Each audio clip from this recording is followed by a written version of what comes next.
Magandang araw po sa inyong lahat. Bago po tayo magsimula, huwag niyo po sanang kalimutan na mag-subscribe, mag-like, at mag-iwan po ng komento sa ibaba. Malaking bagay po sa amin ang inyong suporta dahil ito po nagbibigay sa amin ng lakas at inspirasyon para patuloy po kami makapaghatid ng mga kwentong puno ng aral, inspirasyon, at magagandang mensahe sa buhay. Marami pong salamat sa walang sawa niyong pagtangkilik. At ngayon, samahan niyo po muli kami sa isa na namang makabuluhan at kapanapanabik na kwento. Simulan na po natin.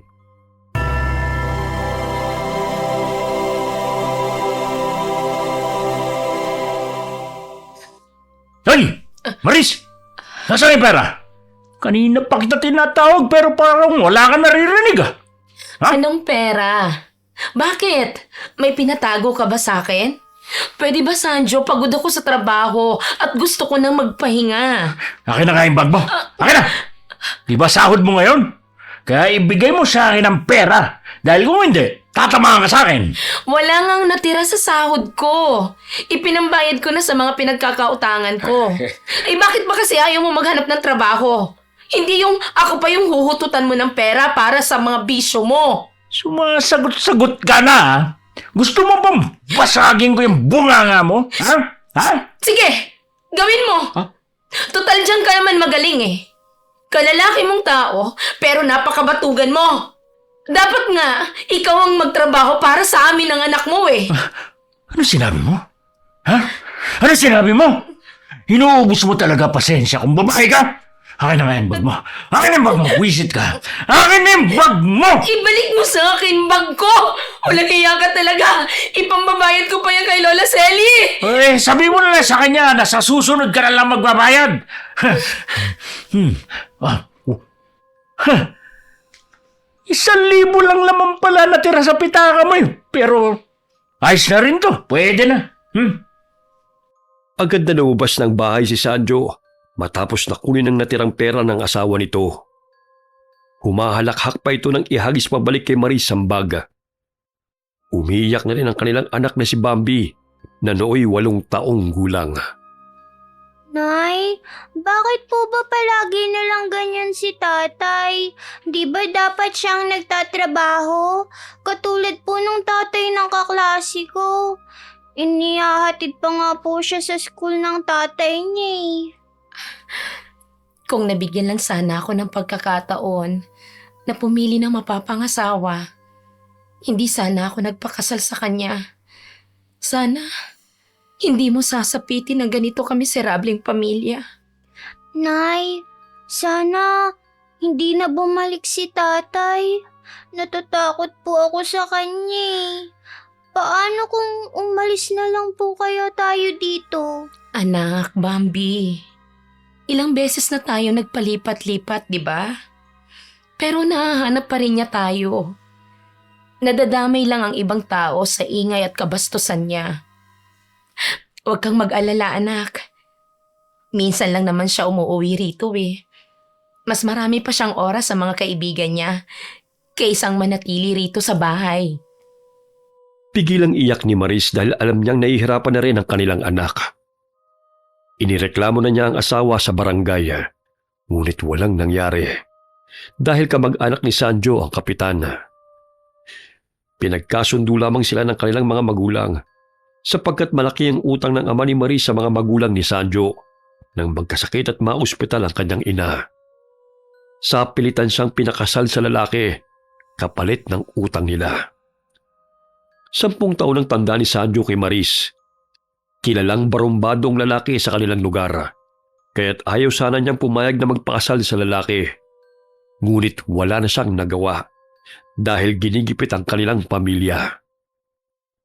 Hindi na napigilan ni Maris ang mga luha nang maalala ang dahilan kung bakit nagkaroon siya ng miserableng buhay. Kinuha niya ang sapatos kung saan niya itinago ang pera. Anak, di ba may bibilhin kang project bukas? Pero nanay, wala ka namang pera. Kinuha na ni tatay, di ba? Manghihingi na lang po muna ako sa mga kaklase ko ng art materials. May naitabi pa akong pera, anak.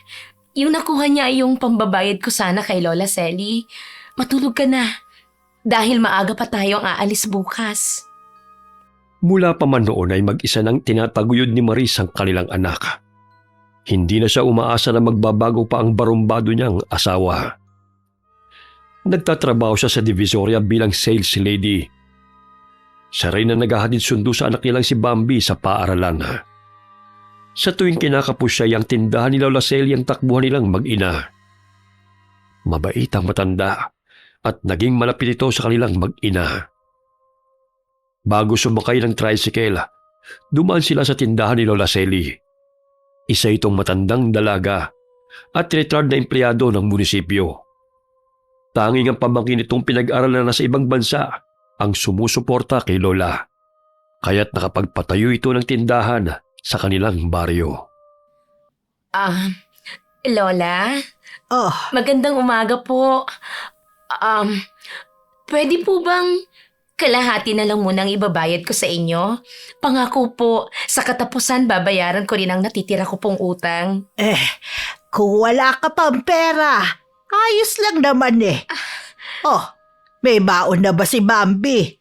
Itong juice at biskwit, ililista ko na lang muna rito. Wala pa po. Pero bibiling ko na lang po yan. Pasensya na po kayo kung natatagalan ng pagbabayad ko ng utang sa inyo. Ikaw naman, hindi na kayo iba sa akin eh. Oh, paano na naman yung bibig mo? Wala po ito, Lola. Umuwi na naman ba riyan ng walang yamong asawa ha? Ay, opo.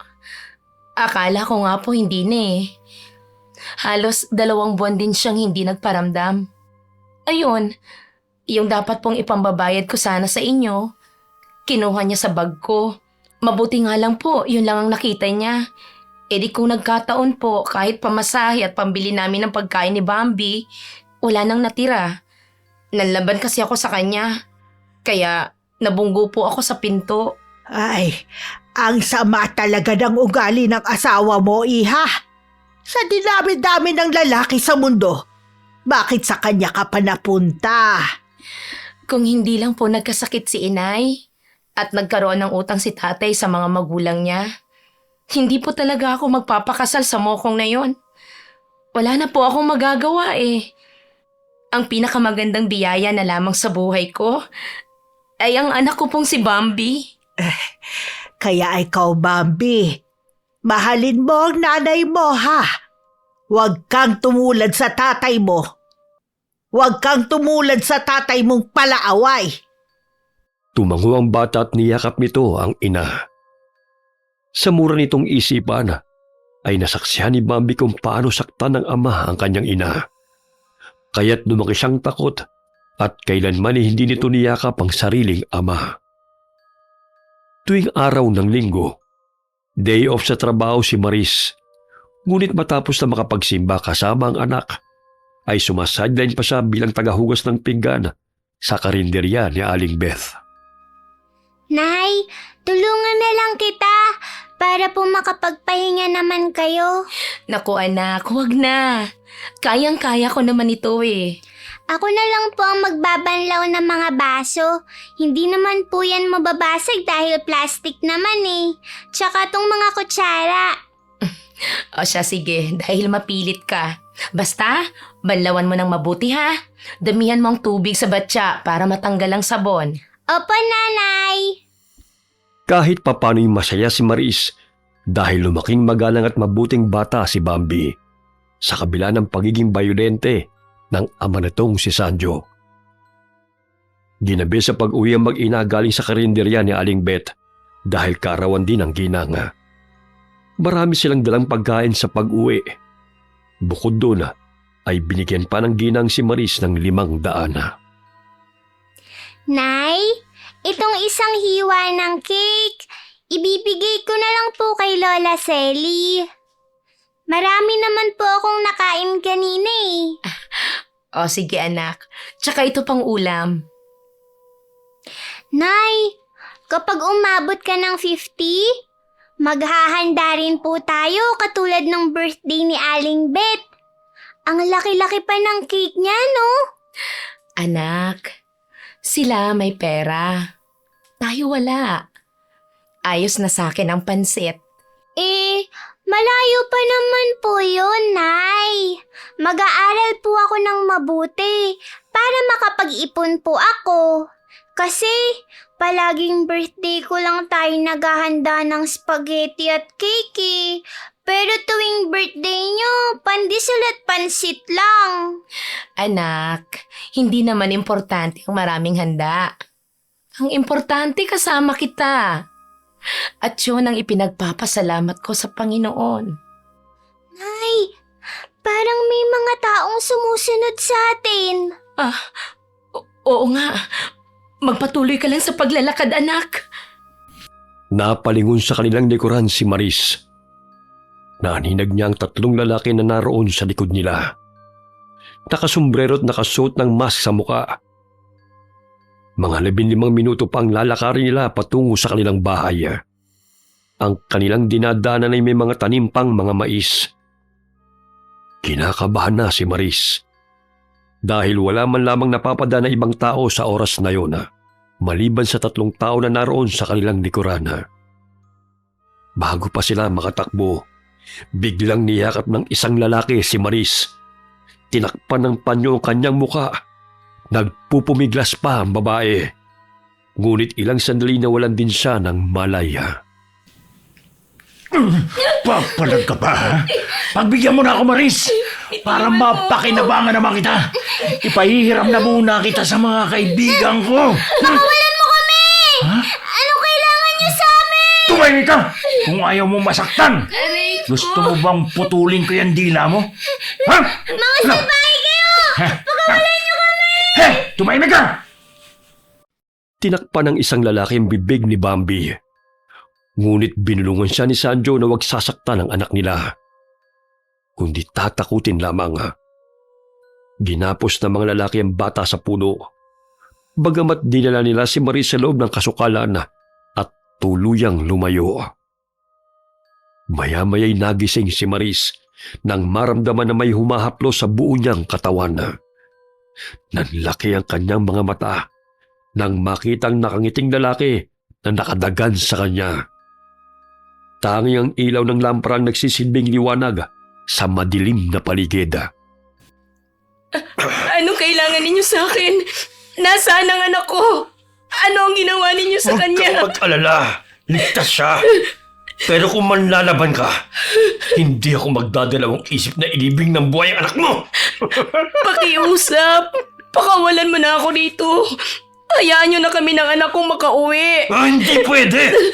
Dahil maniningil muna ako. Wala akong utang sa'yo. Pakiusap.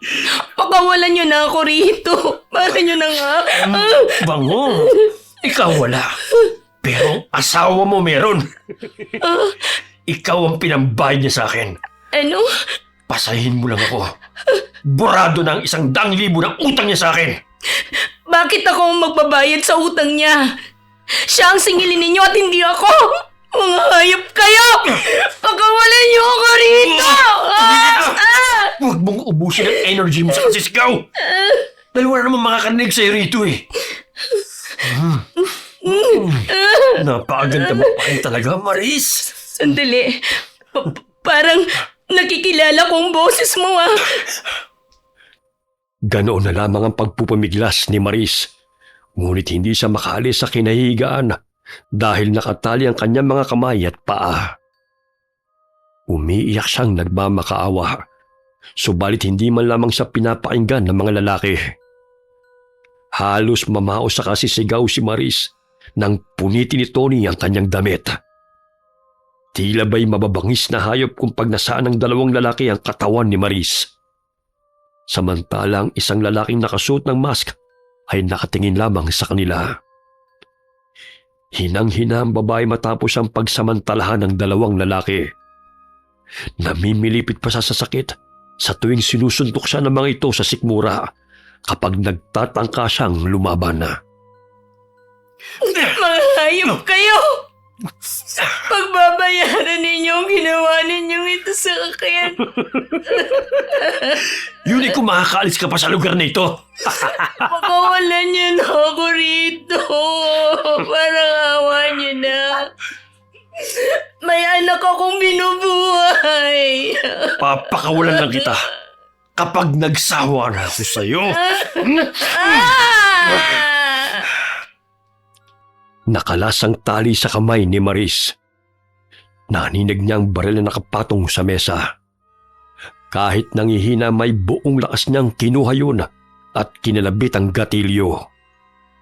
Tinamaan si Tony sa balikat at agad na inagaw ng lalaki nakasuot ng mask ang baril. Nahablot din ni Maris ang mask, kaya't tumambad sa kanyang paningin ang mukha ng kanyang asawa. Saglit siyang natigilan sapagkat hindi siya makapaniwala na pinagmamasdan lamang siya nito habang binababoy ng dalawang lalaki. Sancho, ikaw? Walang hiya ka. Wala kang puso. Paano mo nasisikmura na pagmasdan lamang ang mga demonyong ito habang binababoy nila ako? Mga kampon kayo ng diablo! Huwag ka na kasing manlaban pa. Isipin mo na lang na ako nagpapasaya sa'yo. Maris, akin na ang baril. Akin na! Kahit kailan, hindi ako naging masaya sa'yo. Dahil simula nang magpakasal ako sa'yo, naging impyerno na ang buhay ko! Nasaan si Mami? Nasaan ang anak ko? Maging siya ay pinahirapan mo. Sancho, pamilya mo kami. Bakit mo kami pinagganulo sa kanila? Ligtas si Bambi. Kaya pwede ba? Sundin mo na lang ang gusto nila para matapos na to. Para makauwi ka na. Papatayin ko kayong lahat!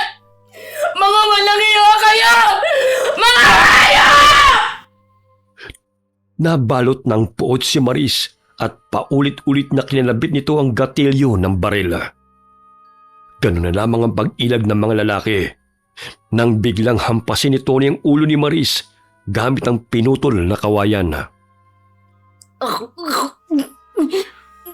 Kahit kailan, hindi ka na talaga magbabago. Demonyo ka, Sancho! Walang hiya kang babae ka! Gusto mo pa kaming patayin, ha? Napipikyo na ako sa'yo! Tony, hayaan na lang natin siya rito. Wala sa plano natin na patayin siya. Eh wala nga! Pero kung hindi ko siya hinampas, tayong papatayin niya! Uy, sandali. Bakit? Parang may mga taong parating. Ha? Tara na, iwan na natin siya rito. Tara! Upang hindi makapagsalita, paulit-ulit na inundayan ng saksak ni Tony at Sancho ang katawan ni Maris hanggang sa mawalan ito ng buhay. Kumaripa sila ng takbo patungo sa kasukalan at iniwan sa lumang kamalig ang dugo ang katawan ni Maris. Samantala, may dumang mag-asawa kung saan nakatali ang batang si Bambi. Tinulungan siya ng mga ito, ngunit hindi makapagsalita ang bata dahil sa takot. Nanginginig ang katawan nito habang patuloy sa pag-iyak. Nang malaman ni Lola Celia ang nangyari kay Bambi, dali-dali itong tumungo kung nasaan ang bata.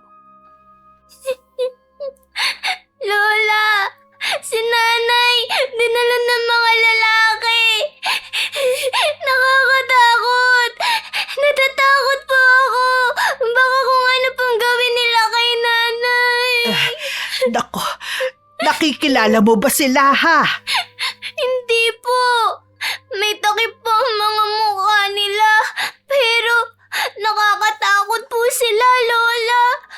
Tinali nila ako sa puno at hindi ko alam kung saan nila dinala si Nanay. Sige na, nandito na ako, Bambi. Hinahanap na rin ng mga otoridad ang nanay mo. Ipanalangin natin na ligtas siya. Kitang-kita ko na sinuntok ng lalaki si Nanay sa tiyan. Lola, baka kung ano pong nangyari kay Nanay. Hinanap ng mga taga-baryo si Maris hanggang sa matagpuan ang bangkay nito sa lumang kamalig nang walang saplot at nawawala pa ang mga gamit. Ayon sa investigasyon ng mga otoridad, pangunahing motibo ng mga sospek ay ang pagnakawan ng biktima hanggang sa halayin ng mga ito. Nanginginig ang katawan ni Lola Selly nang lapitan ng walang buhay na si Maris. Hinawakan niya ang kamay nito at napansin niyang may mga hiblayon ng buhok, kaya't agad niya yung kinuha. Ilang araw ang lumipas. Nanatiling blanco ang mga residente kung sinong sospek sa pagkamatay ni Maris. Isang gabi, umuwi ron si Sanjo. Nagulat pa ito nang madatnan na maraming tao sa labas ng kanilang bahay. Ano nangyayari dito? Bakit ang daming tao? Bambi, nasaan na nanay mo? Wala na si nanay! Patay na siya! Wala ka na mahihinga ng pera at masasaktan pa!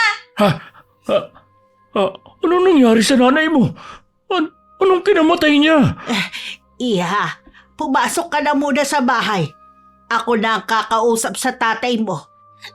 Opo, Lola. Namatay si Maris dahil sa mga taong halangang kaluluwa. Sa oras na malaman ng mga otoridad kung sino sila, sisiguraduhin naming mabubulok sila sa bilangguan. Hindi katanggap-tanggap ang ginawa nila kay Maris. Naniniwala ako na hindi lang iisang tao ang salarin. Ayon na rin sa medico legal na isinagawa ng doktor. May alam ka ba kung sino maaaring gumawa nito sa iyong asawa? Hoy, tanda! Magtatanong ba ako kung ano nangyari sa kanya kung may alam ako? Huwag mo nga akong tignan ng ganyan na para bang kasalanan ko ang pagkamatay niya. Ilang buwan akong hindi nakauwi rito Kaya wag mo akong pagdududahan. Wala naman akong sinabi na may kinalaman ka. Bakit ganyan mo na lang ipagtanggol ang sarili mo? Malis ka na nga rin. Harang-harang ka sa dani. Hindi ka naman namin kaano-ano Kala mo sino ka kung magmalasakit dyan. Tinulak pa nito si Lola Selly. Mabuti na lamang nasalo ito ng kapitbahay nila na nakatayo sa tabi ni Lola. Pumasok ang lalaki sa bahay at nadatnan nito roon si Kapitan Tony kasama ang mga kagawad. Nagtama ang kanilang paningin. Ilang sandali nilapitan siya ni Kapitan at kinausap. Nakikiramay kami sa pagkamatay ni Maris, Sanjo. Itong konting abuloy tanggapin mo. Naku, salamat Kapitan. Nagulat nga rin ako nung madatnan kong nakahimlay na si Maris Kahit na nag-aaway kami. Nalulungkot pa rin ako sa pagkawala ng asawa ko. Ano pang ginagawa mo rito? Hindi ka namin kailangan. Umalis ka na sa bahay namin. Bambi! Hindi mo na ako ginagalang na yung ama. Huwag mo akong ipahiya sa maraming tao. Hindi ka naman pumunta rito para makiramay Gusto mo lang makatanggap ng pera. Kahit kailan, hindi mo naman kami minahal ni nanay. Kaya umalis ka na rito. Bastos kang bata ka! Sanjo, huwag mo nang patulan ang anak mo. Kausapin mo na lang na maayos ang sa'yo na mapalapit ang loob niya sa'yo. Sige, mauna na ako. Ay, sige, Kapitan. Salamat sa abuloy, Napangisi pa si Sanjo dahil kung ano-ano namang ideyang sumasagi sa kanyang isipan. Lumapit siya sa kabaong ng asawa at nagkunwaring umiiyak at pinahid ang mga luha. Maris! Maris! Hindi ko sukat nakalain na madaratnang kitang nasa loob ng kabaong. Maris! Maris! Kung ano man ang hindi natin pagkakaunawaan noon. Maris, sana mapatawad mo ako, Maris. Nandilat ang mga mata ni Sanjo at bahagyang napatras nang mapansin niyang biglang dumilat ang patay. Natakot siya, ngunit ayaw nitong mahalatasan ng mga taong naroon sa lamay. Kinurap-kurap nito ang mga mata at muling pinagmasdan ang bangkay. Napabuntong hininga siya nang makita na nakapikit naman ito. Namamalik mata lang ako. Buisit ka talaga, Maris. Mumultuhin mo pa ako, ha?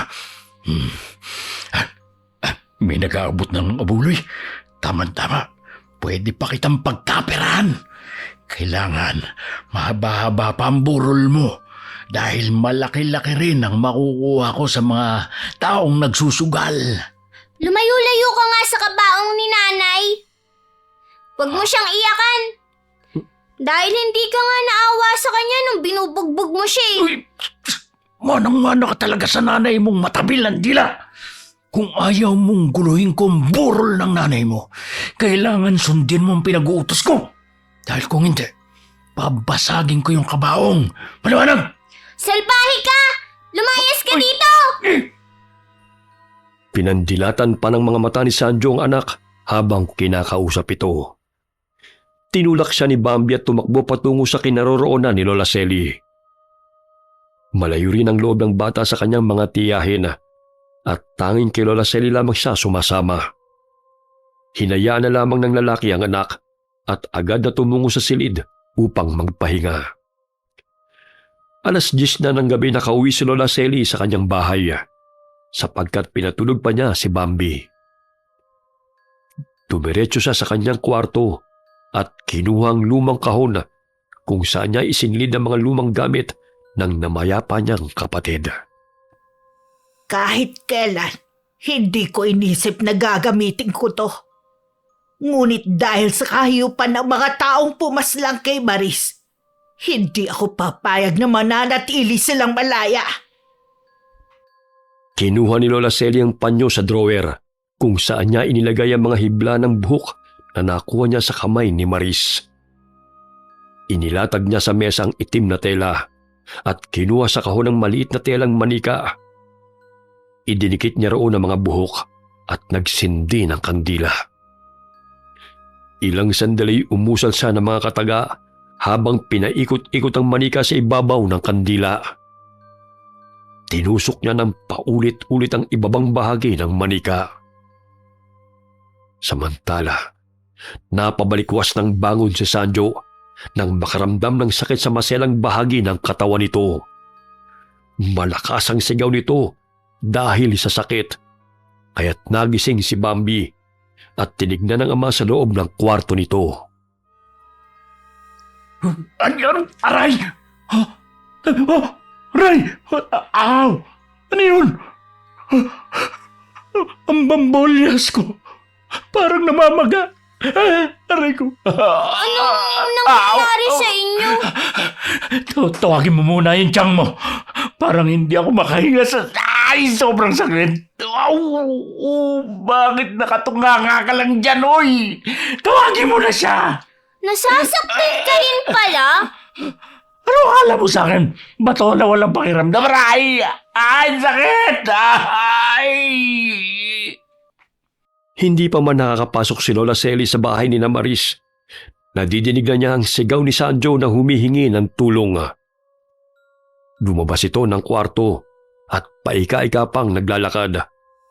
Tinulak pa nito ang anak at nakita yon ni Lola Selly. Hoy, Sanjo! Kung pupunta ka lang rito para saktan si Bambi, mas mabuti pang umalis ka na lang. Hindi niya kailangan ng ama na katulad mo. Eh, paharang-harang sa daan eh. Sinabi ng tawagin niya yung tiyan niya pero hindi ako sinunod. Ay, aray. Tulog pa po kasi sila, tatay. Huwag digisingin mo. May kinalaman nga siya sa pagkamatay ni Maris. Hindi ko siya titigilan hanggang hindi siya gumagapang sa hirap. Hoy, tanda! Ano tinitingin-tingin mo, ha? Parang masaya ka pang nasasaktan ako, ha? Kulang pa yan sa sakit na pinaranas mo kay Maris. Namatay lang siya na dala-dala ang hinanakit niya sa'yo. At sino ka para pagsabihan ako ng ganyan, ha? Lumayas ka nga sa pamamahay ko, ha? Baka bambuhin kita, eh. Aray, hindi ka nga namin kaano-ano, eh. Sisipain pa sana ni Sanjo si Lola nang biglang hampasin ng tungkod ng bintana ni Bambi ang paa ng sarili nitong ama.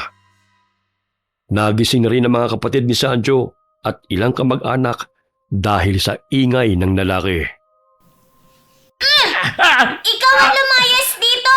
Dahil hindi ka namin kailangan! Manggugulo ka na naman sa burol ni nanay! Umalis ka na rito sa bahay! Yan ba ang tinuro ng matandang yan sa'yo? Ha? Ang bastusin ako?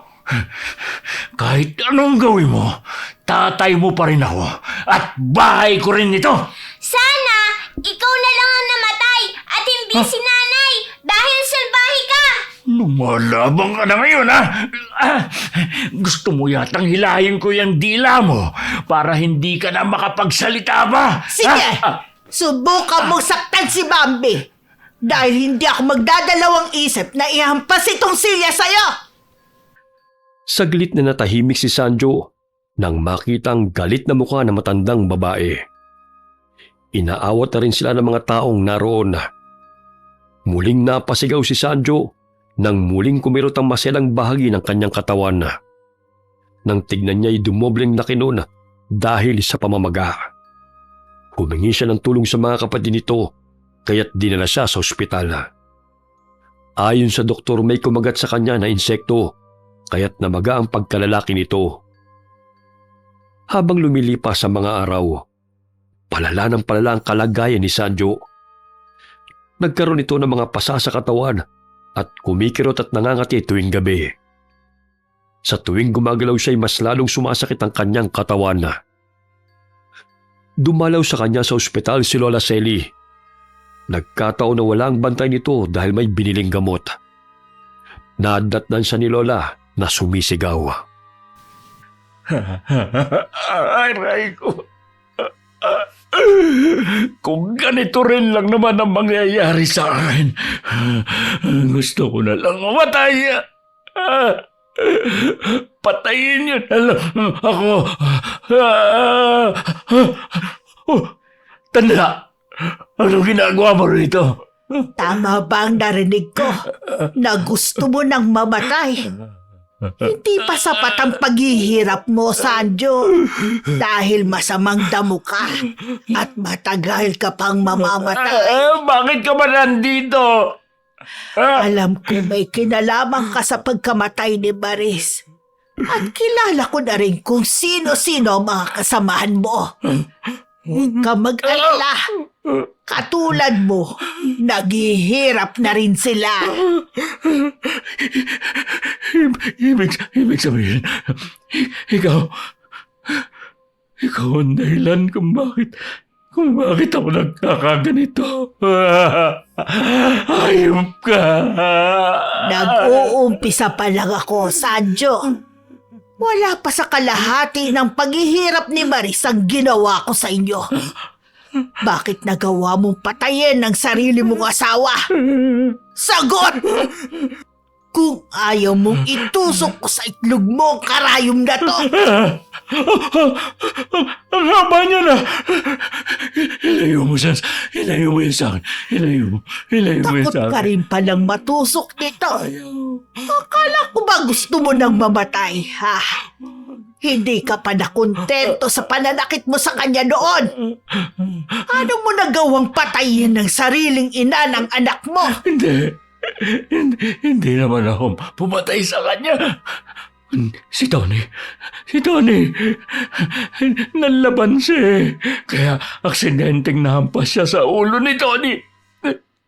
Paniwala ka.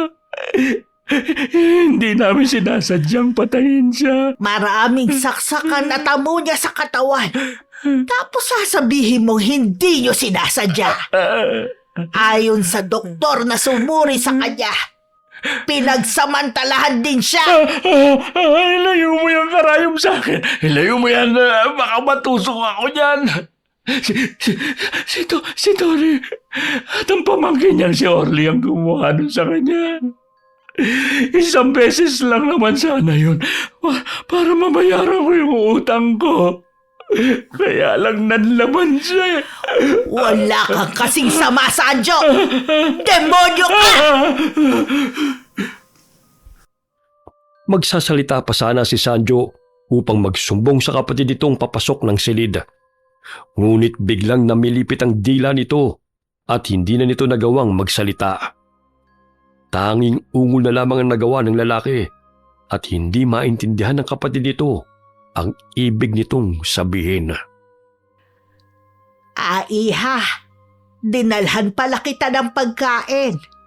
Ilang araw ka na kasing nandito eh. Ako na ang bahala kay Bambi ha. Huwag niyo na siyang alalahanin pa. Maya-maya ay nagpaalam si Lola sa kapatid ni Sanjo. Ngunit bago siya lumabas ng silid, ay matalim niyang tinitigan ng lalaki at mababanag ang takot sa mukha nito. Sinadya rin ni Lola Selly na dumaan sa bahay ni na Kapitan Tony. Sinabi ng anak nito na hindi na ito makatayo dahil nagkaroon ito ng prostate cancer at pabalik-balik din sila sa ospital dahil sa komplikasyon. Sinabi rin ng babae na maging si Orly na pinsan nito ay nagkaroon din ng karamdaman kaya't hindi na ito nakapagtrabaho. Ilang sandali umalis si Lola Selly at umuwi sa kanyang bahay.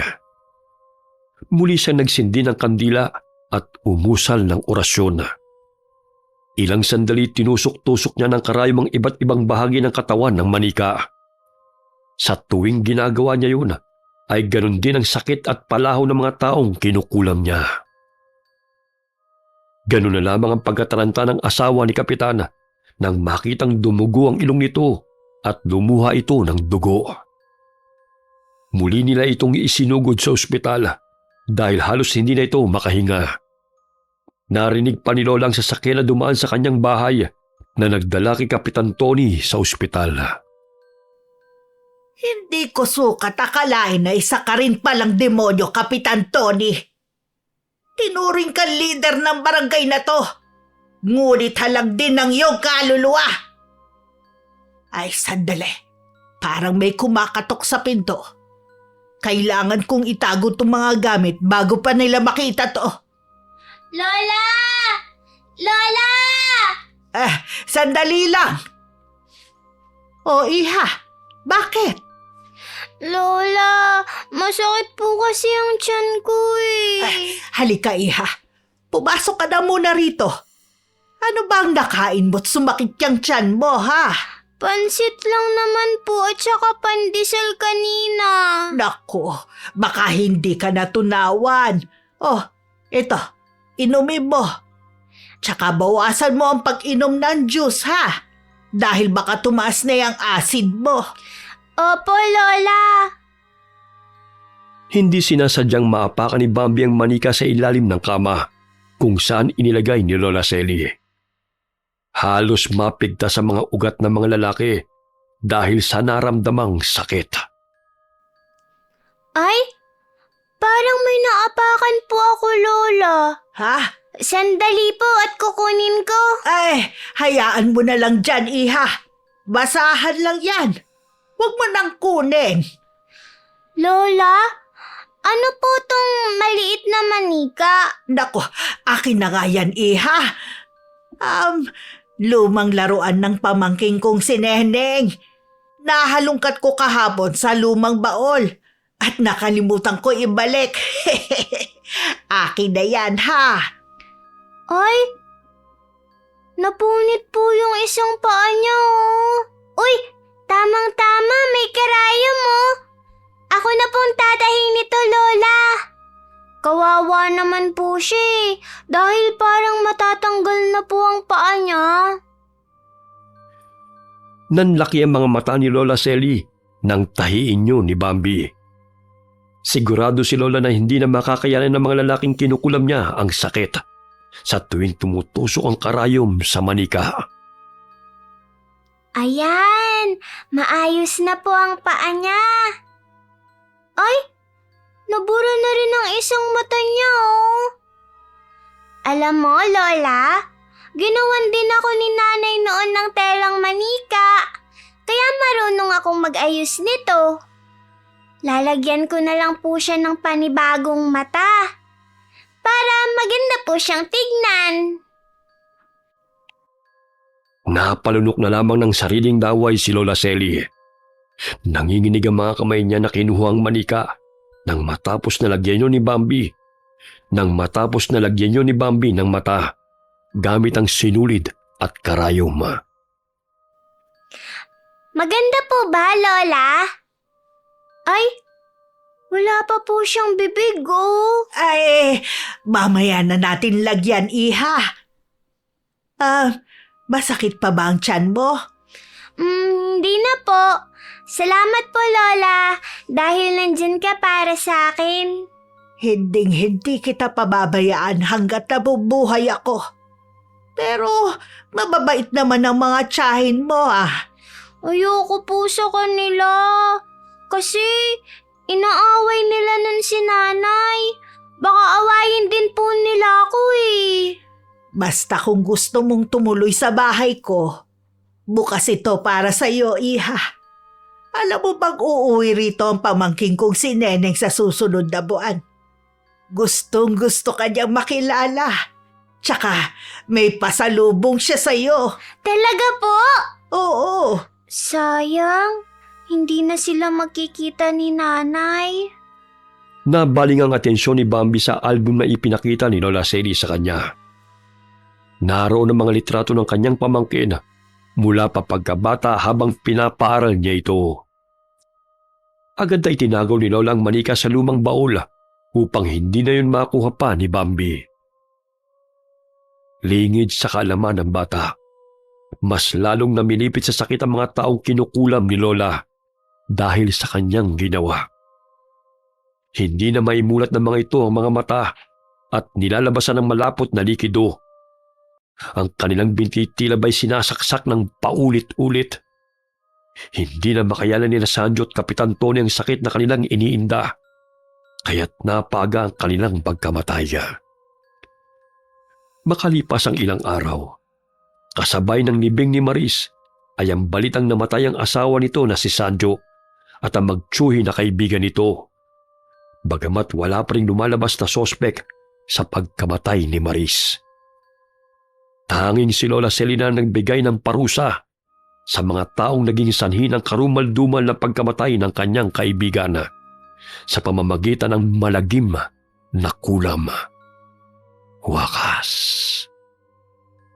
Alright.